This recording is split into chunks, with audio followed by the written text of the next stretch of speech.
Gracias, hermano. Paz de Cristo, mis hermanos. Un saludo muy especial, muy cariñoso, con mucho respeto, con mucho afecto para cada uno. Y qué alegría estar aquí en esta mañana especial. Una buena mañana para todos en este nuevo amanecer del Día de la Gracia. Usted y yo somos muy bendecidos en esta mañana. Estamos respirando y tenemos la gracia de Dios. ¿Por qué no se voltea con la persona que está a su lado y le da una sonrisa y le saluda? Salúdese siquiera unos tres.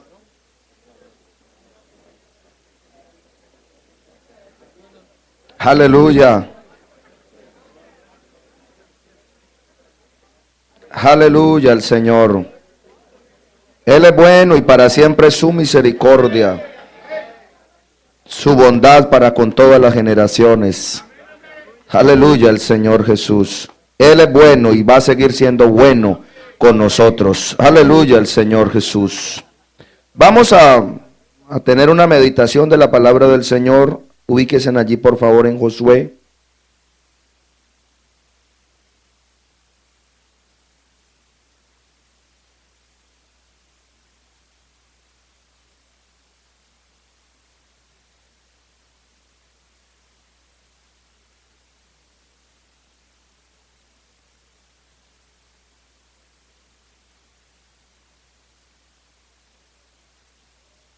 Vamos a tomar esta lectura de la palabra del Señor. Ubiquémonos allí en Josué. Un saludo muy cariñoso para la familia Puentes, el hermano Jenner y su esposa Anthony, toda la congregación en este lugar. Y gracias a Dios porque el Señor tiene un pueblo que adora y que glorifique el nombre del Señor Jesús. Quiero tomar una porción preciosa de la palabra del Señor. Dice la palabra del Señor, Josué capítulo 2, versículo 6, dice: Mas ella los había hecho subir al terrado y los había escondido entre los manojos de lino que tenían puestos en el terrado. Y los hombres fueron tras ellos en el camino del Jordán hasta los vados, y la puerta fue cerrada después que salieron los perseguidores. Aleluya al Señor Jesús. Grite gloria a Dios y tome su lugar.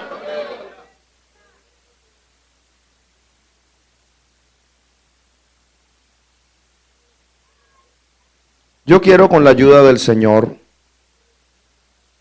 compartirle hoy una meditación y hablarle a usted hoy en el nombre de Jesús y transmitirle a usted un mensaje que Dios le ha enviado. Aleluya al Señor. Y que Dios tiene para usted y que Dios tiene para mí.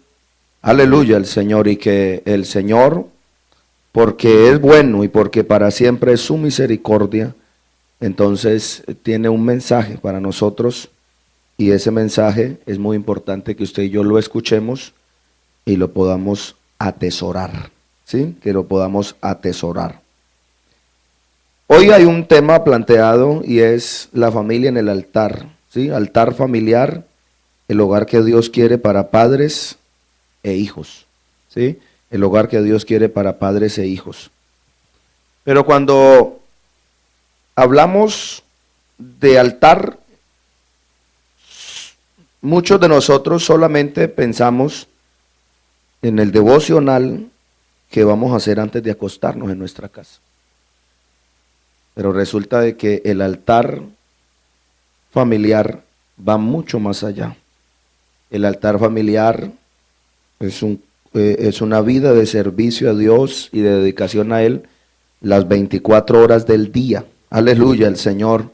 Ese altar familiar se va con los muchachos al colegio y con nosotros al trabajo, y se va con nosotros cuando salimos en la mañana y cuando regresamos. ¿Sí? Y el altar entonces es mucho más diferente. La Biblia nos habla de muchos altares y dice que muchos hijos y muchas mujeres llegaron a la presencia del Señor y que llevaban sus vidas y llevaban sus familias al altar. ¿Qué es hogar? ¿Qué es altar? ¿Qué es una familia? Hogar viene de hoguera y hoguera entonces es calor familiar. Se dice que las personas en la antigüedad se reunían al calor de una fogata, ¿sí?, para calentarse, y a la vez aprovechaban un encuentro para dialogar, ¿sí?, un encuentro para dialogar y ponerse de acuerdo en las necesidades o en las dificultades que tuvieran. Hoy necesitamos que Dios nos permita restaurar esto. Aleluya, el Señor, que permita que esa vida sea restaurada de una manera preciosa, de una manera muy gloriosa, y que nuestra vida entonces siga adelante. Yo no sé cuál es tu necesidad en tu familia, yo no sé cuál es tu necesidad con Dios, yo no sé cuál es tu necesidad con tus hijos, pero lo que yo sí quiero decirte en esta hora, en el nombre del Señor, es que Dios tiene un mensaje para ti y que puedas ponerlo por obra. Hoy yo quiero hablar acerca de una generación sin fe, una generación sin fe.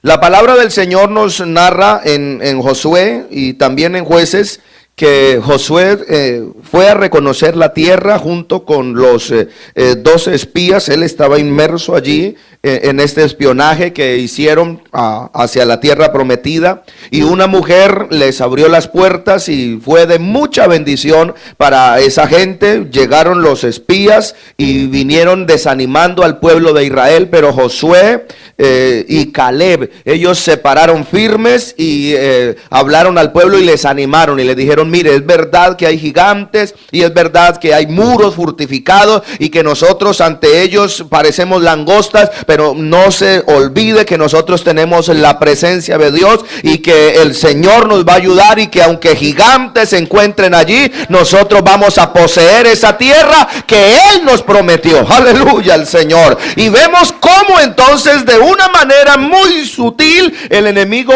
obra, y el pueblo de Israel escucha a los 10 espías, y la voz de Josué y de Caleb entonces es desechada, y el pueblo, en vez de avanzar, entonces entra en un retroceso.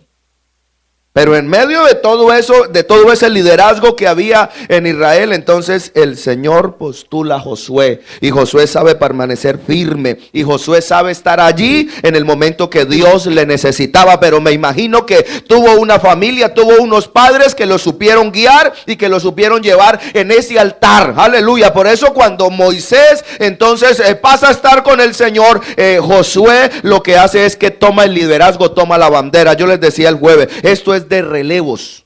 Esto es de relevo. Hay empresas familiares que usted las mira generaciones, y que usted investiga a través de muchos años y muchas generaciones, y dicen: mire, esto fue del señor Julano de tal, y él se lo dejó a su hijo, y su hijo a los hijos de sus hijos, y ahí se van yendo, y ahí se van yendo, y siguen. Y hay muchas situaciones que son generacionales y que son familiares. Aleluya. Pero sabe, hermano, cuando Josué muere, la Biblia nos habla cómo el pueblo de Israel en un tiempo después de que Moisés muere, entra en una crisis tremenda. Y esa crisis tremenda es que esa generación de Josué y de los amigos de Josué y de la gente que tenía la edad de Josué y esa gente que había conocido y que había visto las maravillas de Dios allá en el desierto, y que cruzaron el Mar Rojo y que pasaron la tierra prometida y que vieron cómo Dios obró, dice la Biblia que se levantó otra generación que no conocía a Dios. Y de eso yo quiero hablarte en esta mañana. Una generación sin fe. Aleluya, una generación sin fe. Propósito: tomar en cuenta los peligros de no cumplir nuestra responsabilidad de transmitir la fe hacia nuestros hijos, de transmitir la fe en familia. Recuerde que nosotros no solamente estamos para informar, sino para formar. El libro de los Jueces nos presenta la historia de Israel que siguió tras la muerte de Josué, el hombre que ocupó el lugar de Moisés en dirigir al pueblo hacia la tierra prometida. Inmediatamente después de la muerte de Josué, el pueblo de Israel mostró entonces el deseo de buscar la dirección de Dios y el hacer la voluntad. Recuerde, el hacer la voluntad: Dios mío, me ha agradado y tu ley está en medio de mi boca. Pero cuando el pueblo llegó a la tierra prometida, Porque muchos piensan que era solamente tumbar el muro y lograr llegar allá, pero resulta de que cuando el muro se cae, recuerde que no lo tumba el pueblo de Israel. Nosotros pensamos que nosotros hacemos muchas cosas, pero es Dios quien la hace a través de nosotros. Dice que en vez de tener armas sofisticadas, lo que tenían era ollas, lo que tenían era platos, lo que tenían era instrumentos y lo que habían era voces, aleluya, y palmas en las manos, y el Señor tumba, derriba esa muralla que había para entrar allá a Canaán. Pero resulta de que sucede algo. Ahí no era todo. Lograron llegar a Canaán, pero habían muchas ciudades que tenían que conquistar. Ahí no llegaba todo. Cuando usted se bautiza, ahí no termina todo, ahí arranca. Cuando Dios te da un baby, ahí no termina todo, ahí arranca. Oh, qué tremenda responsabilidad. Qué tremenda responsabilidad que has adquirido. Que el Dios Altísimo haya visto con ojos de piedad y haya enviado a nuestro hogar unos niños, unas niñas. Es una tremenda bendición, pero también una tremenda responsabilidad. Y es ahí que nosotros tenemos que darle cuentas a Dios. Es ahí que nosotros tenemos que darle cuentas a Dios. Así que el pueblo tenía que extender sus conquistas para poseer totalmente la tierra. Cada una de las ciudades de Canaán tenían su propio rey. Recuerde, Canaán era el país. Ellos entraron a Jericó, a la capital, pero resulta de que Canaán era el país y en ese país habían muchas ciudades que tenían su propio rey y tenían sus propios ejércitos, y ellos tenían que ir entrando posteriormente a poseer la tierra, Cada una de las ciudades de Canaán tenían su propio rey, así que tenían que someterlos uno por uno. Usted, la tribu de Dan, entonces vaya y conquiste ese monte. Usted vaya y conquiste esa ciudad. Usted vaya y conquiste, y entonces cada familia, cada tribu estaba allí a la expectativa, conquistando. Cada tribu tenía que tomar la parte que le correspondía. Y como esos lugares estaban aún habitados, las 12 tribus debían de llegar y conquistarlos por completo, porque esa era la orden de Dios. Pero en lugar de destruirlos, recuerde lo que el Señor les dijo: vaya y destruyan esas ciudades y acaben con todo lo que hay. No toquen el anatema, no se contaminen con el mundo, estén, mejor dicho, aparte de ellos, porque ustedes son una nación santa, ustedes son un pueblo especial, ustedes son únicos. El pueblo de Israel había entendido que ellos eran únicos y que no se podían mezclar. Se casaban entre ellos. Los hombres tenían que entrar en el proceso de circuncisión.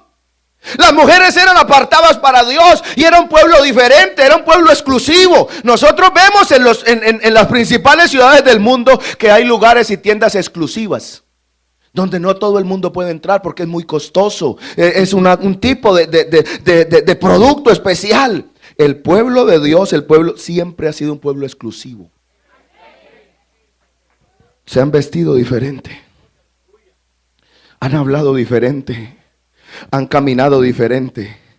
En el desierto, todos los pueblos, cuando llegaba, estaba ya cayendo la noche, comenzaba a caer la noche, declinaba la tarde, los pueblos asentaban. Sí, se asentaban allí y se quedaban ahí porque no tenía. El pueblo de Dios era diferente. En la noche, entonces había una columna de fuego y ellos seguían andando. Aleluya. ¿Por qué una columna de fuego? Porque en medio del desierto hay fieras, hay animales, hay una cantidad de situaciones terribles, pero el pueblo de Dios iba protegido. De día columna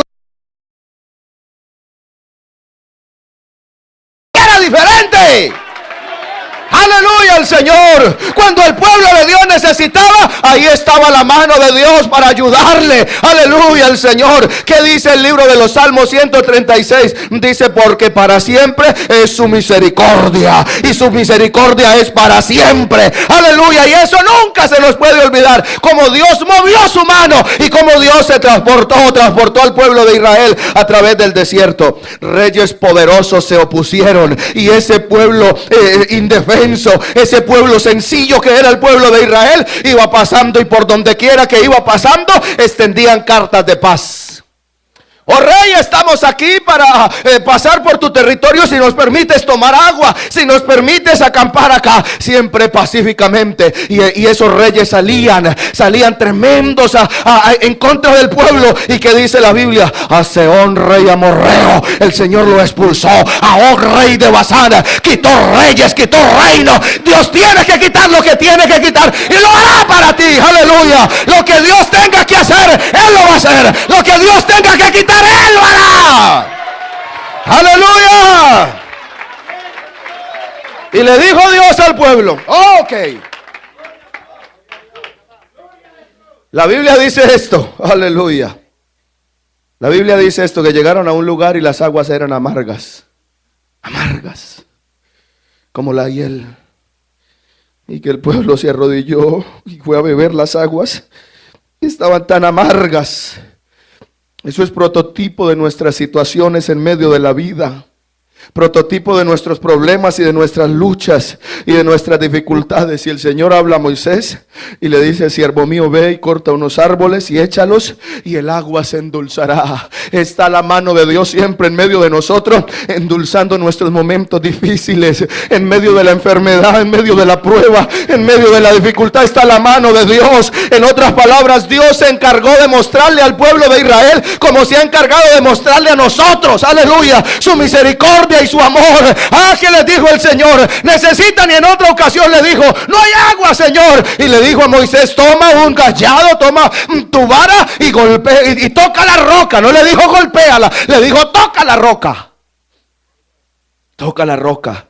Y lo que el pueblo necesitaba, Dios allí se lo tenía.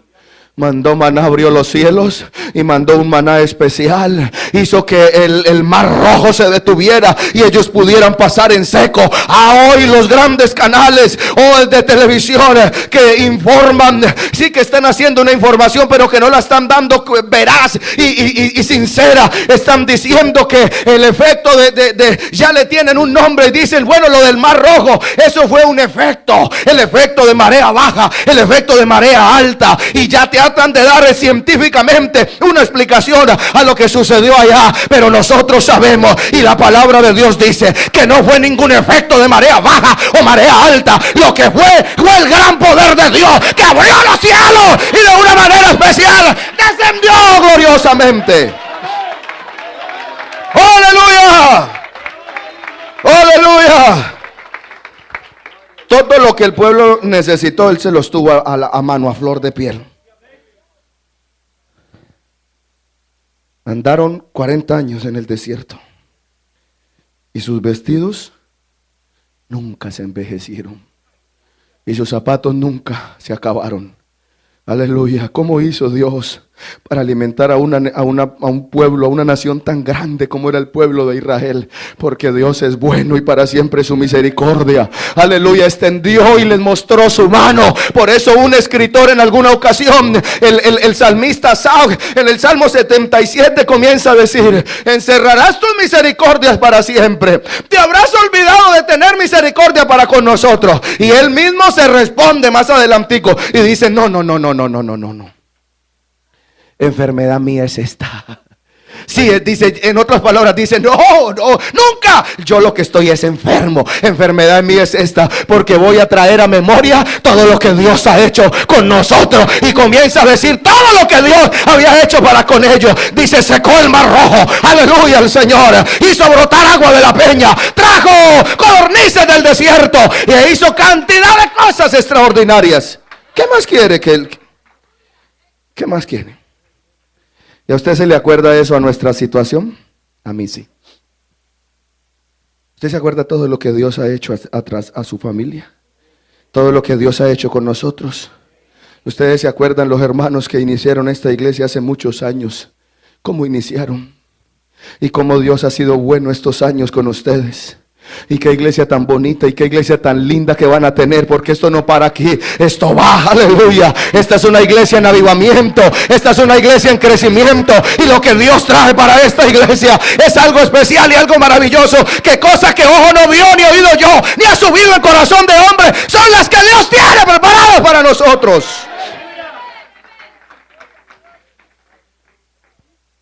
Pero cuando el pueblo de Israel llega a la tierra prometida, Ellos tuvieron que ocuparse en determinar lo que implicaba la posesión de la tierra. Y esto indicaba que Josué no había concluido la conquista total. Así que el pueblo tenía que extender sus conquistas. Cada tribu tenía que tomar la parte que le correspondía. Y como esos lugares estaban aún habitados, las 12 tribus debían de llegar y conquistarlos por completo. Pero en lugar de destruirlos, les impusieron trabajo duro sin obedecer a la orden de Dios, que era destruirlos. Destruyan todo, acaben con todo, porque yo no quiero que ustedes se mezclen. Ustedes son un pueblo exclusivo, ustedes son gente santa, ustedes son un pueblo especial. Ok, y no obedecieron. Al contrario, llegaron y lo mejor lo perdonaron. No, eso no sirve. Eso no sirve. Somete al rey, hable con él, y que si él quiere, entonces que se acomode y que va a estar uno. No, mire, Dios les había dado otra orden.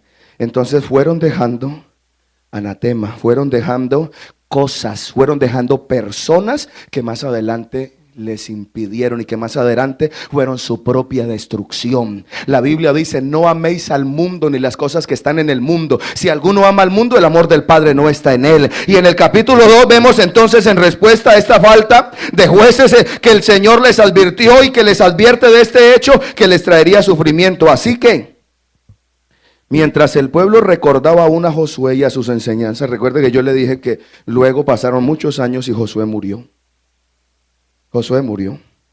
Y sus enseñanzas se mantuvieron allí firmes en algunos hermanos, en alguna parte del pueblo. Y el pueblo había servido a Jehová todo el tiempo de Josué y todo el tiempo de los ancianos que sobrevivieron a Josué, los cuales habían visto las grandes obras de Jehová y todo lo que Dios había hecho por Israel. Cuando nosotros somos testigos, oiga bien, de lo que Dios hace, está bien, vaya y venga, es una tremenda bendición. Pero cuando nosotros no somos testigos, cuando nosotros no nos han contado, cuando nosotros no hemos vivido nada, entonces comienza a apagarse. Aleluya, a apagarse. Oh, está bien que nuestros padres nos hayan contado muchas cosas, está bien que nuestros antiguos nos hayan contado muchas cosas, pero es tiempo de que esta nueva generación comience a vivir su propia experiencia con Dios.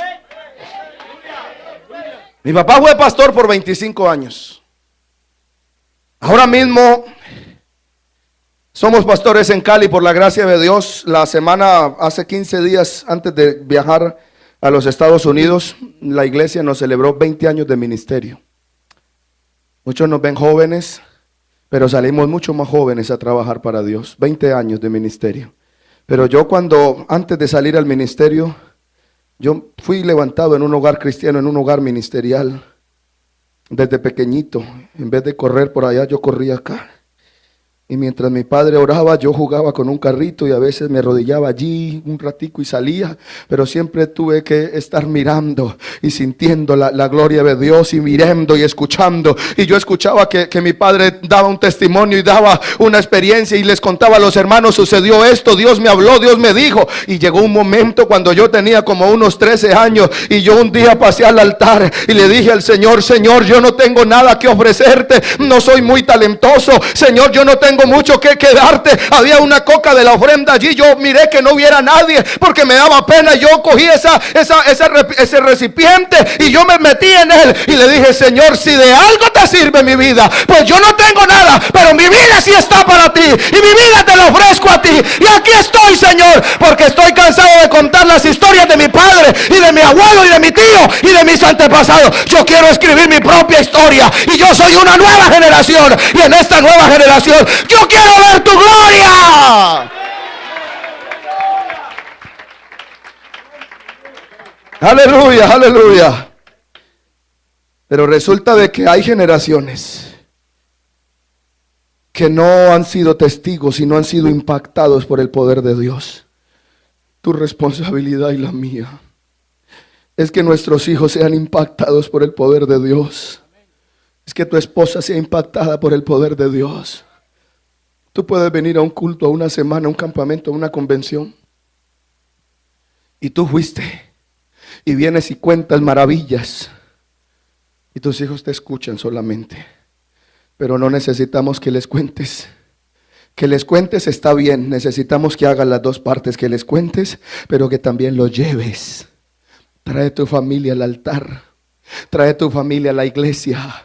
Lleva a tu familia a la convención, lleva a tu familia al campamento, lleva a tu familia a la vigilia, lleva a tu familia al ayuno, lleva a tu familia, porque Dios necesita hacer algo y necesitamos que esa generación sea impactada con el poder de Dios. Aleluya, necesitamos que el impacto de Dios entonces caiga sobre la familia, que el impacto de Dios caiga sobre las vidas. Necesitamos que el impacto de Dios caiga sobre nuestros hijos. Pastor, ¿qué podemos hacer para que estos muchachos no se vayan al mundo, para que los teens no se vayan, para que nuestros jóvenes no se vayan? No, realmente, humanamente es poco lo que hay que hacer, pero sí sé que hay que hacer, y es que el impacto de Dios caiga sobre esas vidas y ellos van a ser diferentes. Y estos hombres eran importantes porque ellos eran los encargados de enseñar a los más pequeños lo que el Señor había hecho con su pueblo. Los más pequeños podían no solo conocer la historia de su pueblo, sino que dan a conocer del amor de Dios para con ellos. Yo me imagino que noche tras noche estos abuelos se encargaban de hablar de lo que Dios había hecho. Era lo que llamamos nosotros en el lenguaje, en el cole, llamamos nosotros la traducción oral, lo que se transmite oralmente, verbalmente. Tiempo antes, justo cuando el pueblo estaba a punto de llegar hacia la tierra prometida, el Señor les había dado unas palabras preciosas. Oye, Israel, nuestro Dios, Él es el único Dios.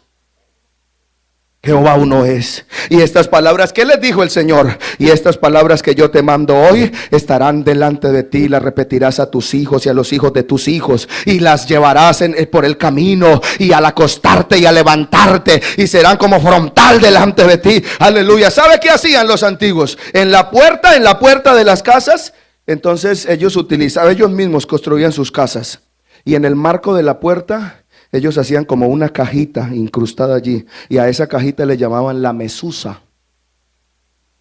Y en esa mesusa estaba todo un estudio de la palabra y todo un sometimiento de esa familia. Significaba que esa casa estaba bajo la autoridad de la palabra, y que todos los que vivían en esa casa se sometían voluntariamente a la palabra de Dios. Y cada persona que entraba le decía: estás pasando por la mesusa y te tienes que someter a la palabra de Dios. Y todos los días la repetían, y todos los días al levantarse y al acostarse, y los muchachos se iban de camino, y en los caminos habían letreros, aleluya, habían letreros escritos, aleluya, a mano, cuando ellos les inculcaban el seguir a Dios.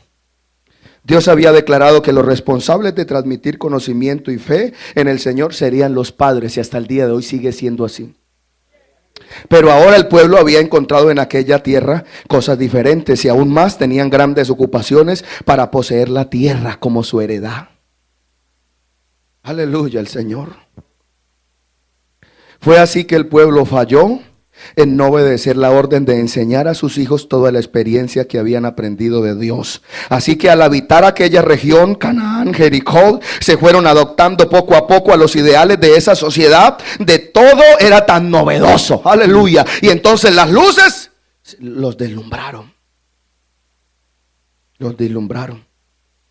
Usted se acuerda que de España conquistaron muchas naciones en Latinoamérica, y se llevaron de nuestros países de orígenes el oro y nos lo cambiaron por espejos. Y por un espejo entregamos una cantidad de oro porque nos deslumbramos. Veíamos a otro yo y pues, es novedoso. Es que después de tantos años en el desierto, escuche bien lo que le voy a decir y téngase duro porque voy por usted. Donde no había nada, donde no había nadie, ¿acaso no habría la oportunidad de tomar ventaja de aquello que los iba a deslumbrar a ellos en el desierto? No habían casinos,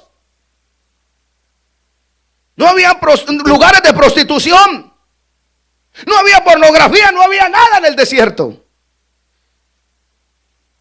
No habían muchas cosas que los alejaran de Dios, pero la orden de Dios era tan clara que aún las cosas de aquellos hombres debían ser quemadas. Cuando lleguen allá, destruyan todo eso, les dijo Dios. Y ellos no lo hicieron. Sin embargo, el pueblo tuvo algunas pequeñas concesiones. Pero cuando el pueblo comenzó a habitar la tierra prometida, dice la Biblia, le nacieron hijos e hijas. Y surgió de facto una nueva generación. Y yo le llamo, como le llamé a este mensaje, una generación sin fe. Y eso es una tragedia. Una generación que no sabía de Dios, una generación que no había escuchado de la ley de Moisés, que no sabía del amor de Dios para su pueblo. Aleluya. Y resulta de que esos padres entonces se introducen en Canaán, y cuando llegan a Canaán, a Jericó, a ese nuevo país, a la tierra de las luces, la tierra que fluía leche y miel, una tierra muy moderna, una tierra más sofisticada, lo que les ha pasado a muchos que están acá.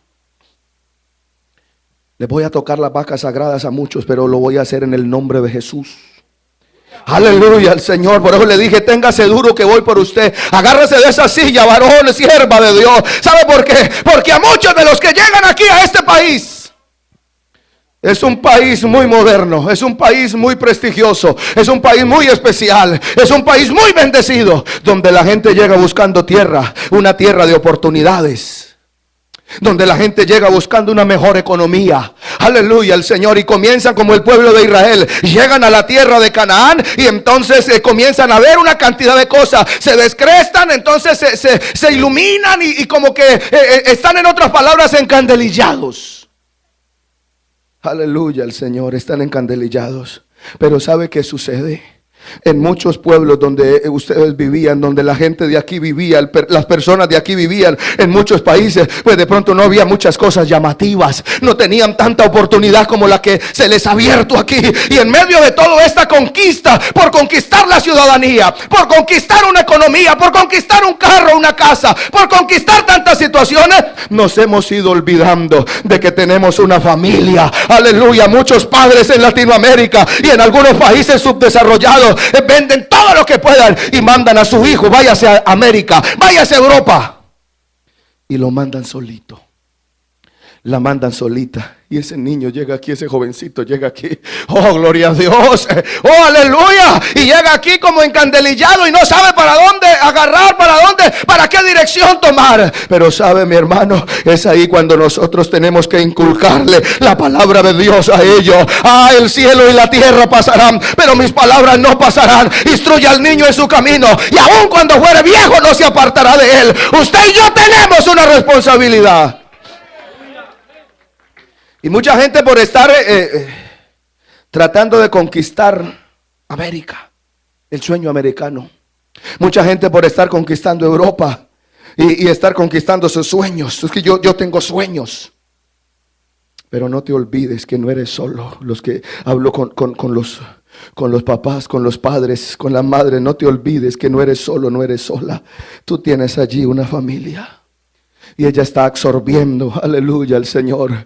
¿Qué saca el hombre? Le dijo el Señor a ese personaje. Le dijo: ¿qué sacar el hombre que granjeare todo el mundo y perdiere su alma? Tú te imaginas tener un nivel, tener un estatus, aleluya, tener un buen récord, haber aplicado y haber entonces sido aceptado, pero resulta de que tu familia, tus hijos se han ido perdiendo. Y si hoy nos sentáramos a hablar con ellos de Dios, no tienen ningún valor, no tienen ningún sentido, no tienen ningún recuerdo. Qué tristeza tan grande pensar que un pueblo cuya historia se había basado entre Dios y ellos. ¿Usted sabe cuál era el atractivo del pueblo de Israel? Era un pueblo que su historia se había basado entre Dios y ellos. ¿Sabe qué decía la gente cuando pasaban? Esos son los israelitas. El Dios de los israelitas hizo que el mar se detuviera. Ese es un Dios terrible. El Dios de los israelitas hizo que Faraón se arrodillara literalmente. El Dios de los israelitas convirtió el río Nilo en sangre. El Dios de los israelitas doblegó la divinidad de todos los egipcios. Allá en Egipto había un dios, muchos dioses, pero uno de ellos era Mun-Rab. Y este personaje a las 12 del día supuestamente brillaba. Y el Señor un día a las 12 del día estaba oscuro todo Egipto y Mun-Rab estaba arrodillado allí. Y por el paso del desierto fue arrodillando a dioses, fue secando, fue haciendo una cantidad de cosas y prodigios y portentos y maravillas. Aleluya al Señor. Por eso el pueblo de Dios, el pueblo de Israel, era un pueblo especial, era un pueblo glorioso, era un pueblo poderoso. ¿Usted qué cree que el salmista dice? Alabad a Dios en todo su santuario, alabadle en la magnificencia de su firmamento. Ellos estaban agradecidos, pero qué tristeza tan grande. Ese pueblo que su relación era entre Dios y ellos, y había una historia. Esa historia se estaba perdiendo. Se estaba perdiendo esa historia. Pero justo ahora que tomarían lo que el Señor tenía para ellos, abandonarían a su Dios. Justo ahora que Dios te comienza a prosperar acá, justo ahora que Dios te comienza a bendecir, te olvidas de Él, te olvidas de sus maravillas y te olvidas de transmitir todo lo que nosotros sabemos a nuestros hijos. No basta con que tengan una buena casa, con que tengan un buen carro. No basta con que tengan todos los electrodomésticos y todas las cosas que están en furor. No améis al mundo, pero este descuido de parte de los padres representaba una completa rebelión hacia los propósitos divinos. Una vez dada la promesa de bendición, el Señor estableció un pacto con su pueblo y el cumplimiento de la promesa no estaba condicionada por este pacto. Porque primero vino la promesa y después el pacto. No se le olvide, primero viene la promesa y después viene el pacto. Yo seré su Dios y ustedes serán mi pueblo. Eso fue lo mismo que el Señor en su pacto con Abraham, y aquel patriarca tenía el deber como padre de transmitir a su familia que guardaran el camino del Señor. Dios no podía esperar menos, y esto más que limitar a su pueblo, era una garantía de que ellos caminaran hacia las bendiciones que solo podrían encontrar en Dios, en su Dios. Aleluya. El Dios de los israelitas era el único y era el más poderoso, y ellos se sentían orgullosos de su Dios. Pero nació una generación que no conoció a Dios. ¿Pero por qué? Porque los papás se olvidaron de Dios y por ende se olvidaron de transmitir eso. Cuando usted se descuida, cuando usted se desanima y no vuelve al culto y se aparta, se separa de Dios, y entonces esos muchachos comienzan a caminar, ellos quedan sin rumbo. Y cuando tú a los 2 años o a los 3 años vuelven, ¿a dónde irán esos muchachos? ¿A dónde van esos jóvenes? ¿A dónde van ellos? Aleluya. Dios no podía esperar menos, y esto era más que limitar a su pueblo. Era una garantía de que ellos caminarían hacia las bendiciones que en Dios solamente podrían encontrar. ¿Qué pasó con aquellos grandes hombres? Pero nació una generación que no conocía a Dios. ¿Qué pasó con esos hombres? Que grandes hombres que por tanto tiempo se encargaron de transmitir las verdades de Dios hacia sus hijos. Se les olvidó el altar. Se les olvidó de que había una presencia especial y sublime. Todos ellos habían muerto ya. Ellos murieron. Ellos habían muerto. Murió Moisés o fue llevado a un lugar con Dios que solamente Él sabe qué pasó con él realmente. Murió Josué y murió toda aquella generación. Aleluya. Es una tristeza tremenda. Oh, darnos cuenta que aún habiendo tantos años de separación y de cultura, hay algo que relaciona la iglesia de Cristo con este pueblo. ¿Dónde están hoy los hombres de Dios? ¿Dónde están esos padres de Dios? ¿Dónde están esas mujeres de Dios que todavía se paran firmes allí en su casa, allí en su trabajo, aquí en la iglesia, y le dicen: ok, estamos aquí dispuestos a decirle a nuestros hijos cuán grande es Dios? Uno de los grandes retos que estamos enfrentando como iglesia es precisamente el de transmitir la fe. Los muchachos saben inglés, los muchachos saben muchos idiomas, son políglotas, los muchachos se han graduado ya como abogados. En nuestros países muchos muchachos graduados ya de médicos muy importantes, aleluya. Algunos allá en Colombia hasta congresistas ya, senadores de la República, de la honorable República de Colombia. Pero lejos de Dios. Qué triste, lejos de Dios. Y se encuentran los hermanos en la calle, en algún lugar, y como si no conocieran de Dios, como si les diera vergüenza saber que sus padres, que esa mamá entonces oró y clamó y ayunó para que él estuviera de pie. De acuerdo a John McDowell, en La generación desconectada, un libro que él escribe, nos dice que hace algunos años atrás la juventud se preguntaba en qué debo creer, porque había un escepticismo tremendo. La juventud decía: ¿en qué debo creer? Un escritor muy prominente de Latinoamérica, Germán Castro Caicedo, en uno de sus libros importantes llamado La generación X, dice: nuestra generación hoy es una generación sin rostro. Es una generación que está escondida detrás de, y que no saben qué creer. Sale alguien y impone una moda y ellos se van detrás. Impone un peluqueado, impone un tipo de vestir, impone una forma de hablar y ellos lo hacen porque no tienen una identidad. Y el que no tiene una personalidad definida está a merced del que sí la tiene. De acuerdo entonces a eso, este personaje McDowell decía que los jóvenes preguntaban hace algunos tiempos, hace algunos años, ¿en qué debo creer? Obviamente esto implicaba presentar el evangelio. Cuando alguien le pregunte a usted, o nos preguntaba en la antigüedad, ¿en qué debo creer? Inmediatamente teníamos la oportunidad para predicarles a Cristo, a este crucificado. ¿Qué fue lo que dijo Pablo? Y cuando yo me presenté a vosotros, no me presenté con palabras de humana sabiduría para persuadirlo a ustedes, sino que me presenté entonces solamente con el mensaje de Cristo y de este resucitado. Pero ahora lo que la juventud se está preguntando, ¿por qué debo creer? Mire cómo cambió nuestra generación. Antes era, ¿en qué debo creer? Cree en el Señor Jesucristo y serás salvo tú y toda tu casa, toda tu familia. Ahora los muchachos no hacen esa pregunta. Ahora ellos preguntan, ¿por qué debo creer en el evangelio? Y es ahí cuando tú y yo tenemos que entrar revestidos de la mano de Dios. Ese corazón de eso. Hay jóvenes que no les entra ni el cuento de Caperucita Roja. No les entra nada, aleluya. Y usted les puede hablar y usted les puede decir, no pasa nada. Eso solamente es de rodillas, eso es con Dios. ¿Por qué? Porque Dios derrite esos corazones. Esos corazones los derrite poderosamente. ¿Por qué? Porque cambia ese corazón de metal, ese corazón de bronce, lo hace por uno de carne.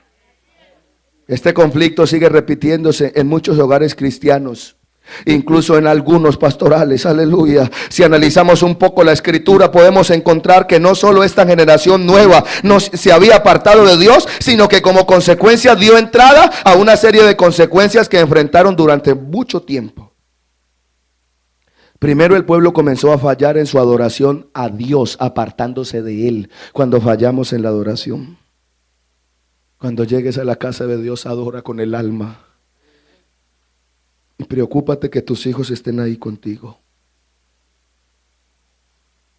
Así yo quisiera o no quisiera, mi padre nos traía al templo. Y en el culto no nos podíamos ir, y en el culto nos guardaba carros y nos guardaba muñecos y nos guardaba todo. Ahora cuando salga se los entrego. Vamos a adorar a Dios. Ya estoy cansado, sigue adorando a Dios. ¿Por qué no te cansas de jugar todo el día? Ora, adora.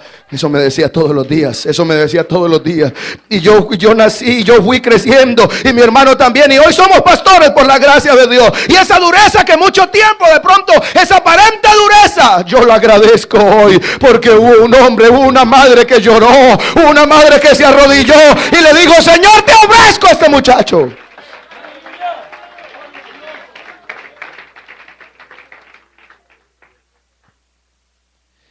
El pueblo clamó a Dios y el Señor los escuchó enviando jueces que libraren.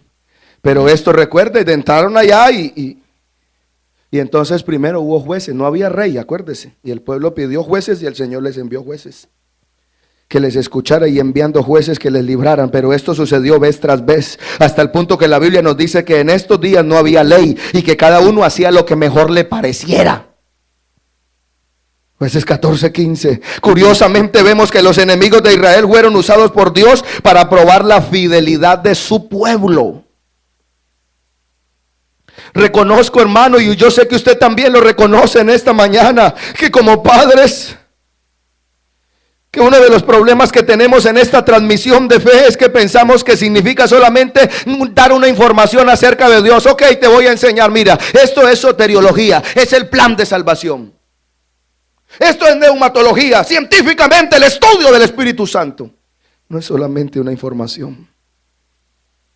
No es solamente una información acerca de Dios. Leí un artículo donde un pastor menciona que si podemos enseñar lo que sabemos, pero solamente podemos reproducirnos en aquello que verdaderamente somos. O sea, el testimonio arrastra más que las palabras.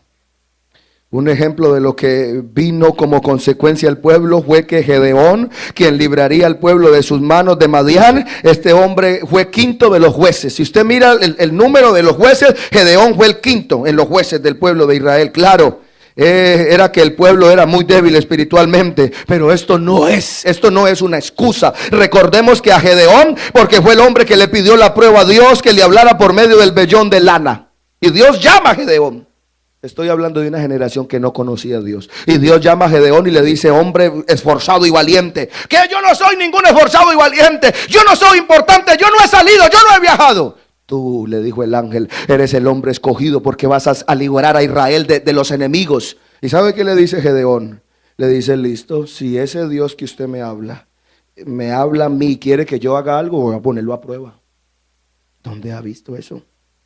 Y coloca un vellón, un tapete, un pedazo de carpeta, una alfombra. La coloca allí y dice: bueno, si Dios realmente quiere que yo vaya y le sirva, entonces en toda parte va a caer un aguacero tremendo y este vellón no se va a mojar.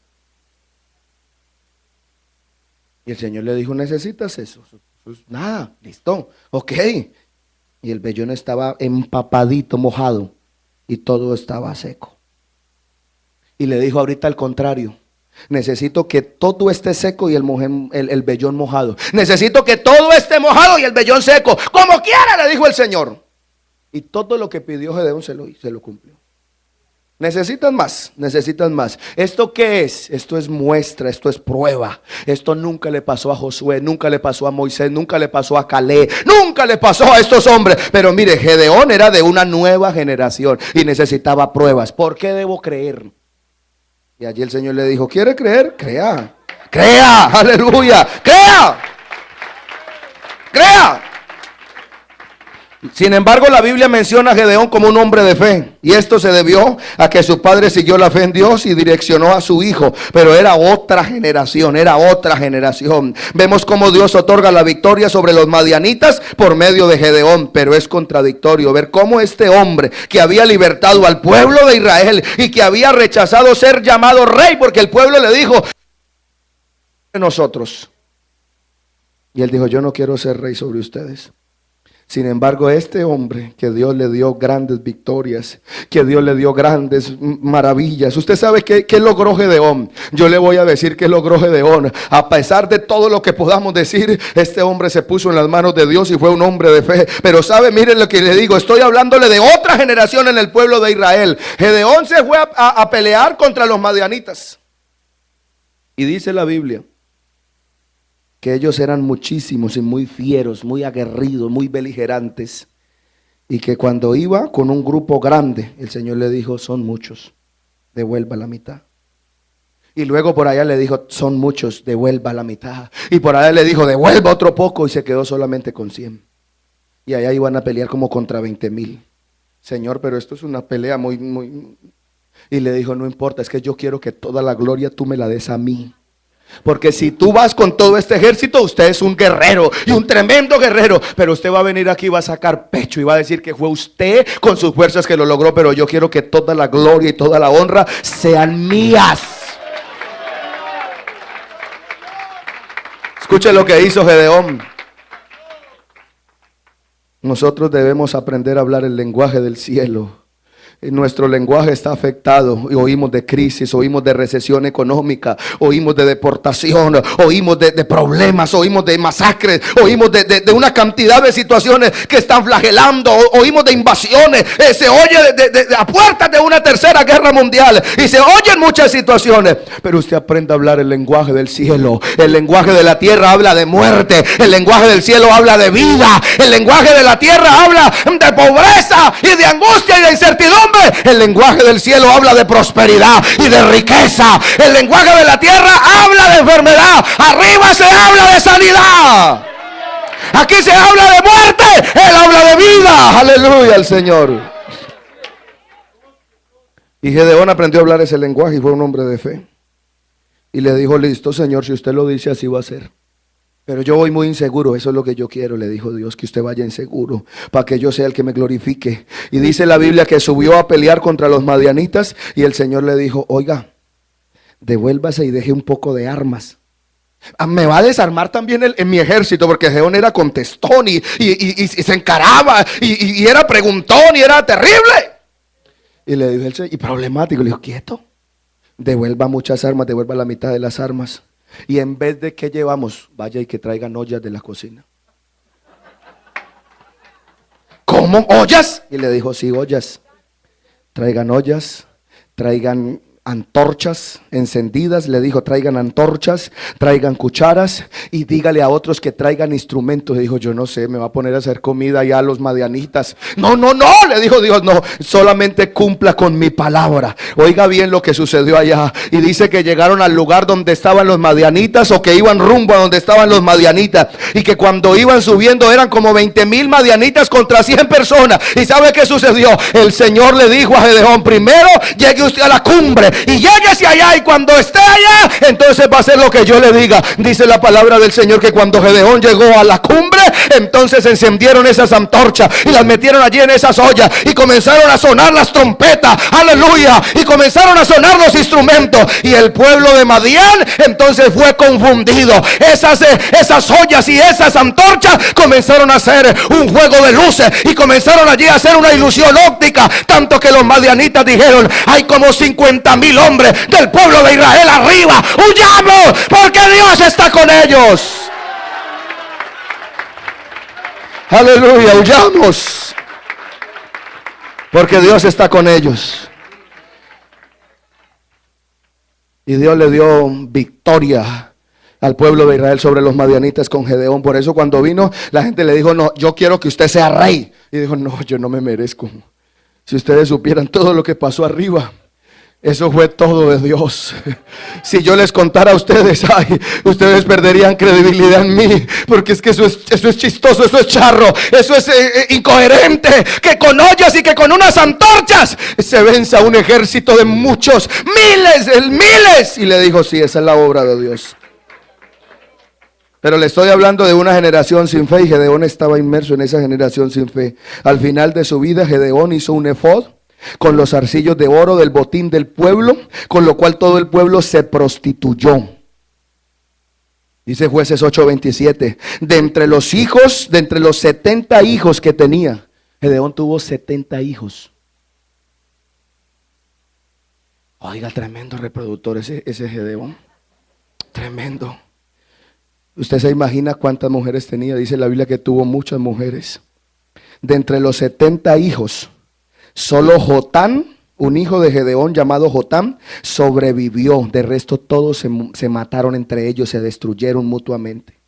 Podemos mencionar también el caso de Sansón, otro juez, que Dios tenía proyectos grandes y proyectos maravillosos, pero creció en una generación que no conocía a Dios.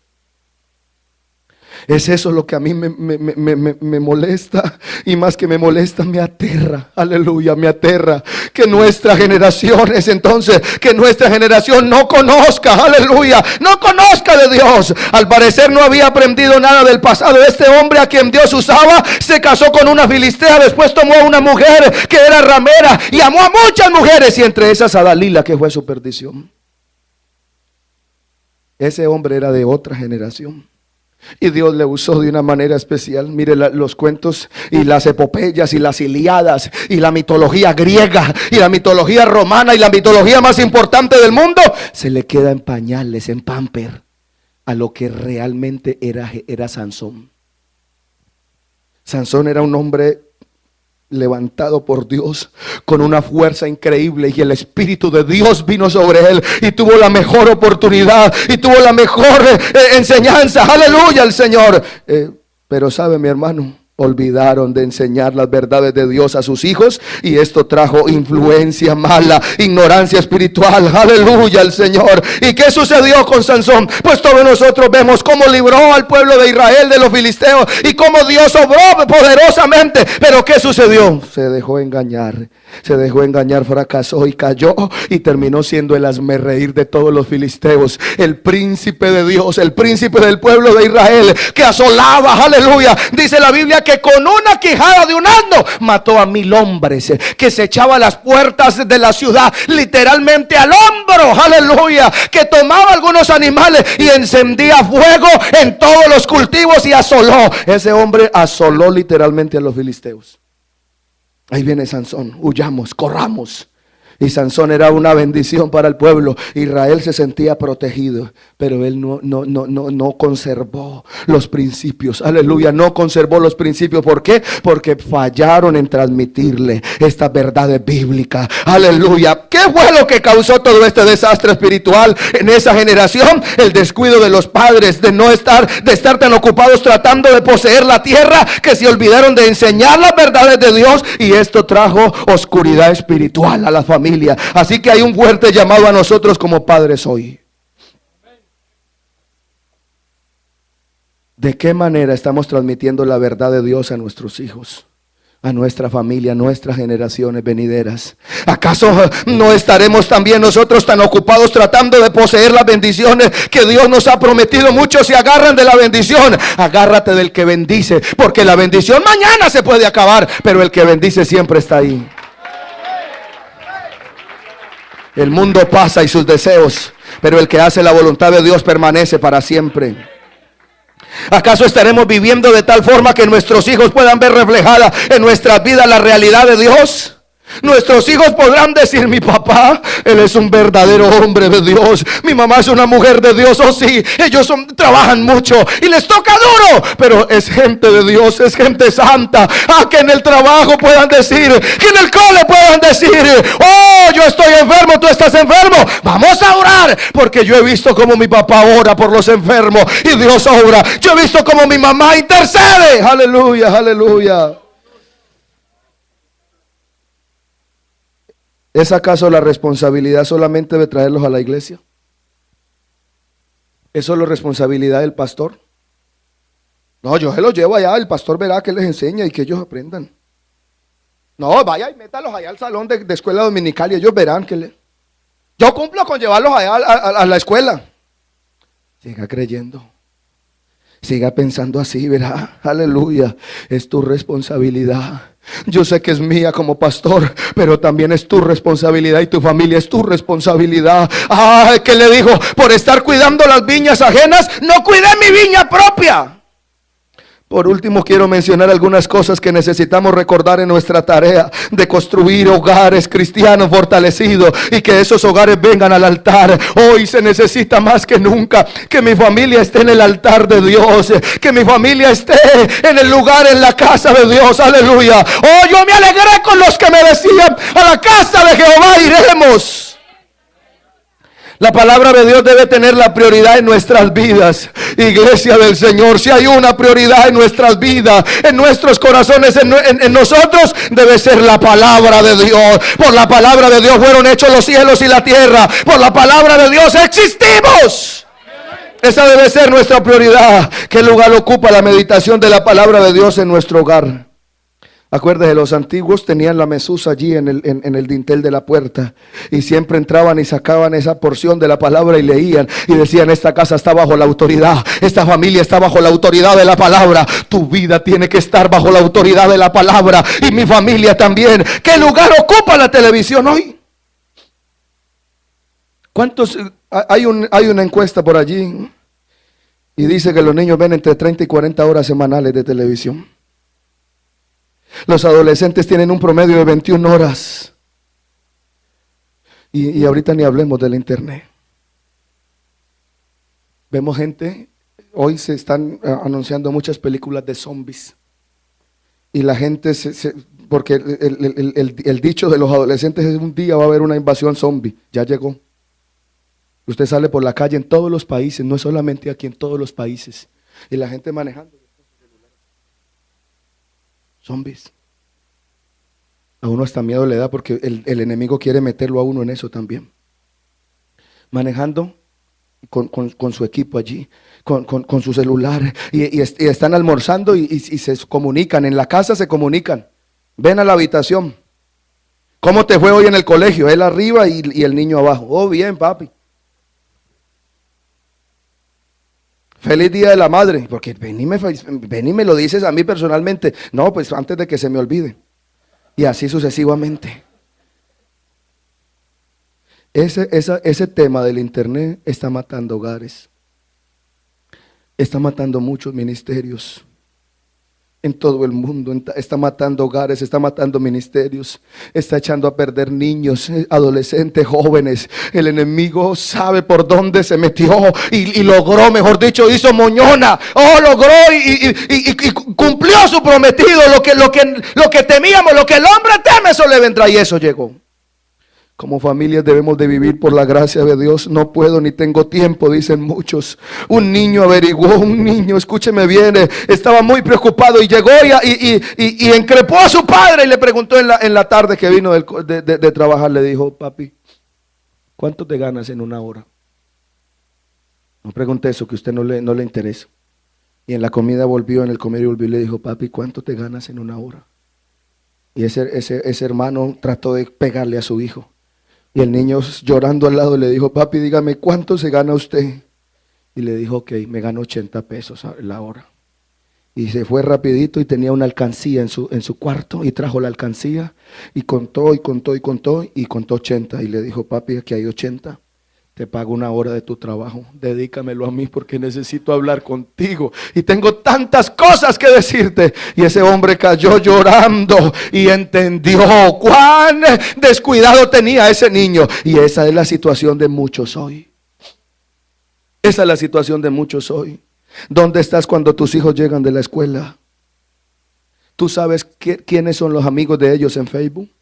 ¿Tú sabes quiénes son los amigos de ellos? Yo sé que estás muy ocupado y está bien, porque hay que hacer una cosa sin dejar de hacer la otra. Pero no te olvides de los propósitos que Dios tiene para con tu familia. Los propósitos que perseguimos como familia, que deben de ser conformes a la voluntad de Dios. Aleluya. A muchas hermanas, a muchos hermanos les está sucediendo como Agar. ¿Usted sabe quién fue Agar? Agar fue la otra mujer de Abraham. El Señor le había dicho a Abraham que yo te voy a dar una descendencia como la arena del mar y como las estrellas de los cielos. Y vas a ser un patriarca y yo voy a mostrarte y ya no te vas a llamar Abraham, sino te vas a llamar Abraham. Y él no creyó. Y la misma mujer de Abraham, la propia, le dijo: bueno, yo soy estéril y nada que llega el hijo y tú quieres un hijo y quieres un hijo. Listo, ahí está esa esclava, está la servidumbre. Ve y trae a Agar, ella es una muchacha muy bonita. Trae a Agar y allégate a ella y ten un hijo con ella. Y el problema tan grande que se ganó Abraham por escucharle y por él hacerlo, fue y se allegó a esa mujer y tuvo un hijo, pero ese no era el hijo de la promesa. Cuando tú y yo nos saltamos los propósitos de Dios y cortamos camino o adelantamos y hacemos lo que Dios no quiere, tremendos problemas que nos llegan, tremendos problemas, y siempre le echamos la culpa al diablo. Eso es culpa del diablo. Nosotros sabemos que Él es mañoso desde el principio y que Él es nuestro adversario y que tenemos que andar con cuidado porque Él anda como león rugiente buscando a quien devorar. Pero escuche lo que dice la Biblia, el texto: anda como león, es solamente como, o sea, es un símil, es una comparación, pero lejos está de ser el león. ¿Sabe por qué? Porque el león de la tribu de Judá es el Señor Todopoderoso y Él es el león, Él es varón de guerra. Gritará y voceará sobre sus enemigos. Ganas del diablo, ganas del enemigo, que no le da ni a los tobillos querer ser cerquita, pero no puede. ¿Sabe qué dicen en la selva? Que cuando el león ruge, oiga lo que dice, que cuando el león ruge, entonces todos los animales se acobardan, porque el león está fuera y hay quien sabe qué va a suceder. Pues yo quiero decirle que en esta mañana el león de la tribu de Judá ha salido para proteger a su manada. No temáis, manada pequeña, porque a vuestro Padre Celestial le plació daros el reino. Quiere darle aplausos a Él, se quiere levantar, quiere ponerse en pie y adorar a Dios por un momento y decirle a Él que Él es grande, que Él es maravilloso. Quiero decirle algo, hermano.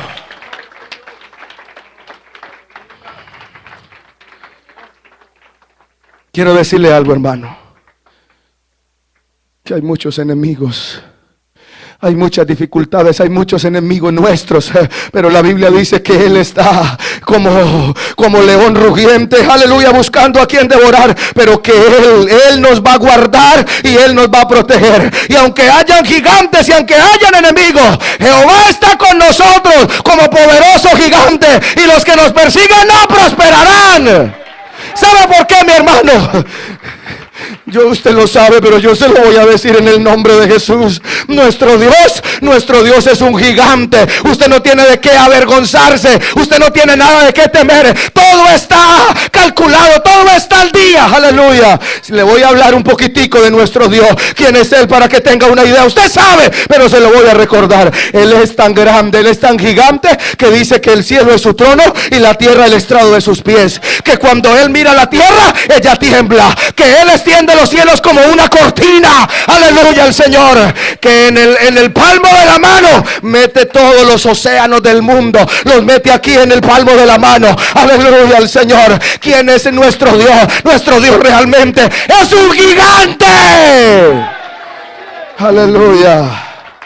Siéntese, hermano, por unos momentos.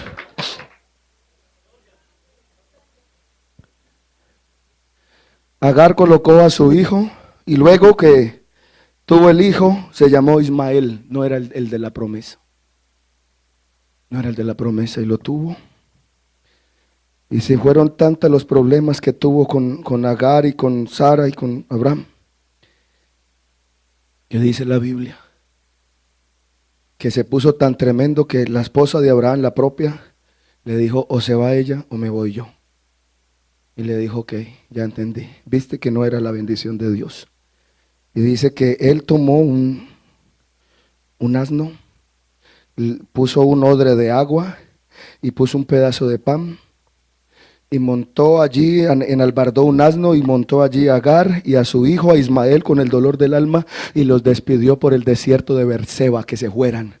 Pero en un desierto casi nadie sobrevive. En un desierto casi nadie vive. En un desierto casi nadie sale adelante. Pero Dios es bueno y para siempre su misericordia. Quizás muchas familias están llegando, están afrontando, están pasando por un desierto. Quizás muchos hijos están en un desierto y están a punto de morir y están a punto de suceder muchas cosas. Pero ¿sabe qué sucedió? Yo te voy a decir qué sucedió. Por allá llegó y caminaron y caminaron y caminaron. Yo no sé cuánto tiempo, pero dice la Biblia que a Agar se le acabó el agua del odre, y el pan que le había dado Abraham se le acabó. Y estaba calentando tremendo, 40 grados de temperatura arriba. Y estaba terrible y estaba a punto. ¿Y sabe qué? Llorando, Agar tomó a su hijo y dice la Biblia que lo colocó como a un tiro de arco, como a un medio kilómetro, quizás un cuarto de milla. Lo colocó lejos y se devolvió y dijo: yo no quiero mirar cuando mi hijo muera. Hay muchos que han mandado a sus hijos aquí, aleluya, y no quieren darse en cuenta cuando ellos mueran. Hay cuantos hogares que están a punto de morir, cuantos matrimonios que están a punto de morir, y en vez de traer esa familia, ese matrimonio, esos hijos al altar, van y los colocan por allá como a un tiro de piedra, a un tiro de arco, para que se muera y no ver cuando se muera. Y dice que ella se devolvió y lo dejó por allá, como se dice: yo no voy a ver cuando ese niño se muera. Y dice la Biblia que ese niño alzó su voz delante de Dios y lloró. Que dice la Biblia: de la boca de los niños y de los que maman fundaste la fortaleza. Que dice la palabra del Señor: Dios levanta del polvo al pobre y al menesteroso alza del muladar. Dios escuchó la voz de ese niño. Yo estoy seguro que Dios ha escuchado la voz de muchos niños que gimen allí, porque están viendo que sus papis se están separando, porque están viendo que sus hijos entonces se están yendo, y Dios está escuchando la voz de muchas madres y de muchos padres. Pero hay oportunidad, y dice que Dios escuchó la voz de ese niño, y no solamente escuchó la voz de ese niño, sino que la voz de esa madre, se retumbó y le dijo: Agar. Dios hablándole en medio del desierto, y le dijo: Agar, abre tus ojos y mira lo que yo estoy viendo acá. Y cuando Agar miró, en medio del desierto había una fuente, y le dijo: ve por tu hijo y tomen agua y échenle al odre y sigan adelante, porque yo tengo un propósito con Ismael. Ismael será un hombre fiero y será el hombre del desierto. Aleluya al Señor. Yo no voy a predicar más, puestos en pie. Dele aplausos a Él, dele aplausos a Él. Aleluya, aleluya, aleluya.